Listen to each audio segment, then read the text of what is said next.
ஒரு சாதாரண மாத்திரை உங்க உயிரை பறிச்சிச்சுன்னா, அதுவும் அந்த மாத்திரை வெறும் தலைவலி மாத்திரைன்னு சொன்னா, அந்த டேப்லெட் கம்பெனிக்கு நான் தான் இந்த கொலையெல்லாம் பண்ணினேன்னு லெட்டர் வந்துச்சுன்னா, 1982 அமெரிக்காவையே நடுநடுங்க வச்ச இந்த கேஸை பற்றி இன்னைக்கு நம்ம பார்க்க போகிறோம்.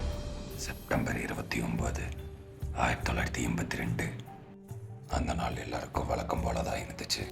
மேரி கெல்மன் என்ற ஒரு பொண்ணுக்கு பயங்கரமான தலைவலி ஏற்பட்டுச்சு.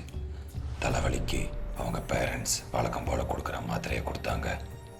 அந்த மாத்திரையை சாப்பிட்டா கொஞ்ச நேரத்துலேயே அந்த குழந்தை மயக்கம் போட்டு விழுந்துச்சு. பேரண்ட்ஸ் பதறிக்கிட்டு ஆம்புலன்ஸுக்கு கால் பண்ணி வர சொன்னாங்க. ஆம்புலன்ஸ் வந்து அந்த குழந்தைய ஹாஸ்பிட்டலுக்கு கூட்டிகிட்டு போனாங்க. பட் டாக்டர் சொல்லிட்டாங்க, குழந்தை ஆல்ரெடி இறந்துட்டாங்க அப்படின்னு. இதுக்கு காரணம் அந்த மாத்திரை. கொஞ்ச நாள் கழிச்சு ஆடம் ஜான்ஸ் அப்படின்ற ஒரு பையன் ரொம்ப தலைவலிக்குதுன்னு ஒரு மாத்திரையை போட்டிருக்கான். அந்த மாத்திரையை போட்டதும் கொஞ்ச நேரம் கழிச்சு அவன் மயக்கம் போட்டு விழுந்தான். அவனும் அந்த குழந்தை மாதிரி செத்து போயிட்டான். அவனோட இறுதி சடங்கு நடந்துக்கிட்டு இருந்துச்சு.